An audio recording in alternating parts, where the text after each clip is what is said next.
నమస్తే ఫ్రెండ్స్, ఈరోజు రెసిపీ చుక్కకూర పచ్చడి. ముందుగా స్టవ్ వెలిగించి బాండి తీసుకొని బాండి వేడయ్యాక 1 టేబుల్ స్పూన్ ఆయిల్ వేసి శనగపప్పు, మినప్పప్పు, కొన్ని ధనియాలు, కొద్దిగా జీలకర్ర, కొద్దిగా మెంతులు వేసి దోరగా వేపుకున్న తర్వాత ఒక 4 ఎండుమిరపకాయలు కూడా వేసి బాగా వేపుకొని పక్కకైతే తీసి పెట్టేద్దాం.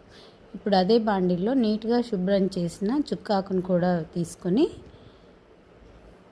కొద్దిగా కొత్తిమీర, కొద్దిగా కరివేపాకు వేసుకొని బాగా ఇది కూడా ఫ్రై అయ్యేట్లాగా వేపుకోవాలి.